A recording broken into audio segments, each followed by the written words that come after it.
ايه الحاجه اللي جوايا اللي انا محتاجه اشتغل عليها دلوقتي عشان ما اقعدش اكرر نفس الحاجه تاني وتالت ورابع. يعني انا اصلا قبل ما اجوز حسين خدت قرار بعد اخر واحد، يعني قبل ما اجوز حسين، ان انا عماله آم، ارتبط بنفس الشخص في جسم مختلف. صح. نفس الحاجه عماله تتكرر، اسامي مختلفه اجسام مختلفه. وشوش مختلف. ايوه، بس هي نفس الباترن وبنفس pattern. الطريقه وبنفس كل حاجه.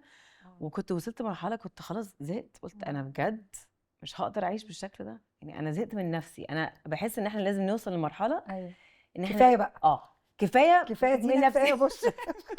كفايه بقى.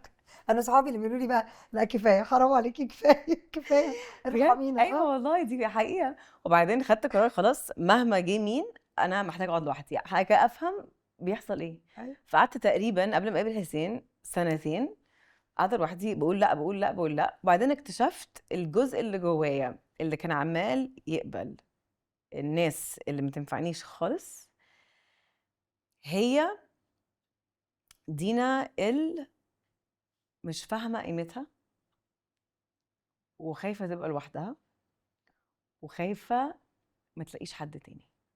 والحاجات دي كلها نابعه من خوف، واول ما ناخد قرار مبني على خوف القرار ده غلط. فاشل. فاول حاجه محتاجه اشتغل عليها وانا نفسيا ليه حاسه ان انا ما عنديش قيمه، او ليه حاسه ان انا قليله قوي كده، انه I'm accepting حاجه انا مش انا اصلا. وبجد انا محتاجه حد بيقدرني اكتر من كده بكتير وبيعاملني كويس وبيحترمني وبيشجعني. حاجات تفاصيل كتيره جدا.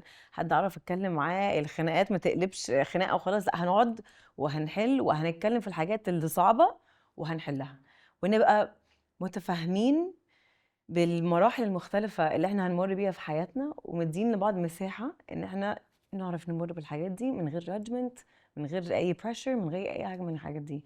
ولما حليت نسبيا الجزء ده جوايا، عارفة والله يا بشرى اكتشفت انه انا عينيا كانت بتشوف الحاجات الغلط بس، مش حقها، مش حاجات الصح. عشان بعد ما قابلت حسين اكتشفت ان احنا كنا في نفس المكان 60,000 مرة عمري ما شفته. انا بدور على حاجه تانية خالص. هي بتبقى كده. بدور على حاجات تانية خالص. واول فاكره انك عايزه حاجه تانية. فاكره انت متخيله صح. انك محتاجه وعايزه صح. حاجه، بس في الحقيقه هي الحاجه اللي انت تستحقيها او تنفعك او تناسبك بتبقى قدامك بس مش شايفاها. صح. ده الدرس اللي انا اتعلمته بقى في التجربه الثالثه. ازاي تقدر نفسك صح، وازاي ما تقبلش اقل من قدرك، وازاي ما تقبلش معامله اقل مما تستحقها، او المعامله اللي انت تقبلها على نفسك وتقبلها لغيرك. صح. في علاقات بتيجي في الحياه lessons، دروس حقيقيه. وفعلا فكره الباترن اللي بتتكلمي عليها، فكره ان الباترون ده اللي هو بتقعد تعيد نفس تقعد تعيد صح. وتزيد نفس الشخصيه بس بوشوش واسماء مختلفه. لان هي المشكله مش فيهم، هي المشكله فيك انت. انت بتشوف ازاي وانت شايف نفسك ازاي. تقدير الذات، تقدير النفس. انا بعد تجربتي الثالثه دي الدرس الاساسي منها كان وهو شخص انا حبيته جدا يعني، لكن وده برضو مش معناه انك عشان تحب حد تقلل من نفسك، او عشان تحب حد تقبل اشياء انت صح. في العادي ما بتقبلهاش حتى من القطه يعني، عارفه يعني. لا ده الدرس بقى الثالث، انه حتى لو بتحب حد قوي، ودي تجربه الزواج اللي عن حب بالنسبه لي في حياتي، انه الحب مش كل حاجه، وفي حاجات تانية مهمة جدا جنبيه. في حاجات مهمة تانية جدا جدا جنبيه. صح. الراحة مهمة جدا، الفهم، التفاهم، الكونفرسيشن، الحوار، ان يبقى في لغة حوار بينك وبين الطرف التاني، ان يبقى في هدف مشترك، ان يبقى في رؤية للحياة والدنيا وللناس قريبة. ولو مش قريبة فاحنا متفقين الا نتفق. صح. يعني في صح. اتفاق مهمه قوي، الا نتفق. مهمه قوي الحته دي. دي بقى حاجة برضو مهمة جدا يعني. وصعبه على فكره عامه، عشان ناس كتير قوي مش بتقبل حاجه زي كده. لازم نتفق. مش لازم. لا مش لازم نتفق انا خالص. متربيه بطريقه مختلفه تماما، في حياه مختلفه تماما، وانت نفس الحاجه. مستحيل هنتفق على كل حاجه. لا مستحيل. وبعدين الخلاف في الرأي فعلا لا يفسد للود قضية. مش معنى ان انا مش هقدر اعيش معاك تحت سقف واحد كزوجه او زوج وزوجه ده معناه ان احنا بقى اعداء. انا ده مش ده كونسبت عمري ما عرفت افهمه، ان الناس تسيب بعض فيطلعوا يخبطوا ويشتموا ويزعقوا ويولعوا في بعض. ليه يعني؟ ليه؟ على فكره هو احنا جربنا تجربه ما نجحتش، ففي مسميات تانية كتير وتايتلز تانية كتير ممكن نستعملها غير الزوج والزوجة. في ود وصداقة واحترام، ويعني في زمالة في بعض الأحوال، الناس لما بيتجوزوا من نفس المجال يبقوا زملاء وكده. فأنا يعني معرفش ليه دايما لازم يا اكستريم يا الاكستريم التاني ده بنحب برضه. بعض قوي يا هنقعد نخبط في بعض قوي ليه ملهاش لازمه ده بقى خالص. الناس مش متصالحة مع نفسها. وانا شايفة ان احنا اكتر مشروع لازم نستثمر فيه في الدنيا هو استثمارك في نفسك والتصالح مع نفسك، وازاي تبقى مرتاح مع نفسك، عشان عمرك ما هترتاح مع اللي حواليك لو انت مش مرتاح مع نفسك. صح. واعتقد برضو من اهم الحاجات اللي احنا محتاجين نعملها، يعني برضو ما نقعدش ندور على حد يبقى في حياتنا. يعني بابايا كان بيقول لي، عشان انا برضو ما اتجوزتش يعتبر صغير، انا اتجوزت وانا عندي 32 سنه.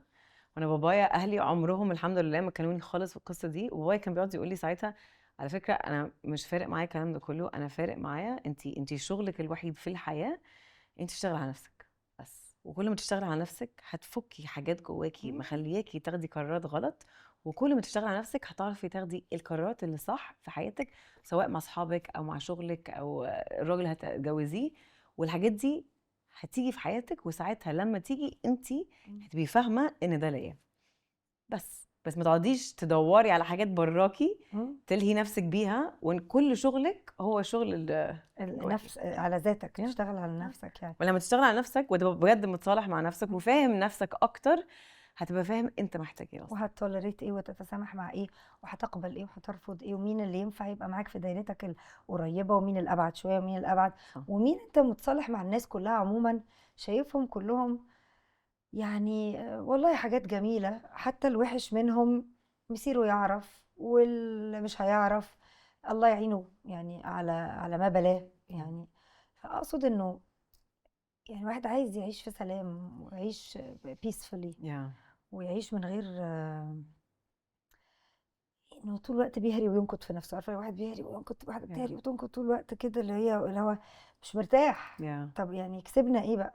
مش عارفه بصراحه. صح. عملتي ايه مع ولادك عشان يفهموا كل مرحله انت بتمري بيها؟ عشان برضو بحس انه ساعات لما الطلاق بيحصل او الناس بتسيب بعض، الولاد عامه محدش بيهتم هم بيحسين بايه او هيفهموا ده ازاي. مش هكذب عليكي واقول لك ان دي حاجه مثلا انا عبقريه وعرفتها لوحدي، لا انا لسه بستكشف على فكره الموضوع لسه بكتشف فيه.